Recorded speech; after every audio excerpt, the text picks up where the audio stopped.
I'm John Martin, president of Lone Star Title Company, and I'm here today with your Lone Star Title Tip of the Week.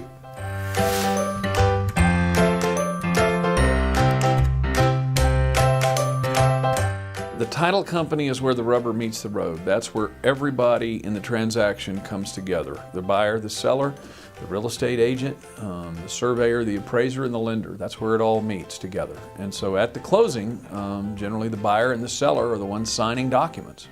And whether they're together at the closing or whether they come at separate times, both sides of the transaction have to be at the title company signing documents and closing the transaction. Generally, the seller is going to be signing a warranty deed and various other affidavits and related documents. Their underlying loan that's being paid off is addressed.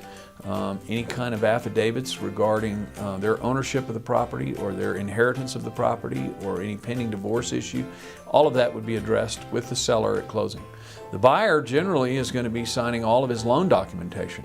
So his promissory note, his deed of trust, and all of the related loan instruments that go with that loan package from his lender.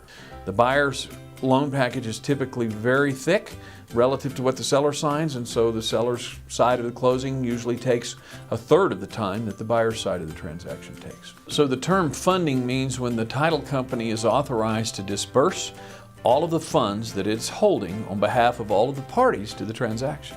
And so just because a closing has occurred, or just because a buyer has put up their money, their down payment, or a lender has put up the loan proceeds, does not necessarily equate to funding. It's only when all of the documents are signed and approved and reviewed by the title company and by the lender, if they so choose, that funding is authorized, and authorization for disbursement of the funds is given to the title company. And so once that authorization is provided, then we're able to disperse funds and fund the transaction. And oftentimes, closing might occur on one business day and funding might not occur for a day or two later, depending on the nature of the transaction. Sometimes funding can occur simultaneously with the closing.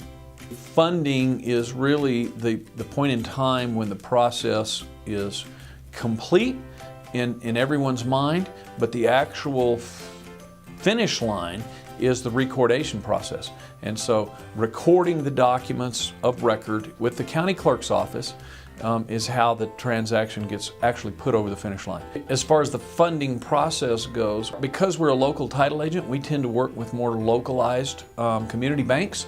We have a wide network of relationships with most all of the local banks, which allows us a competitive advantage as far as funding a transaction.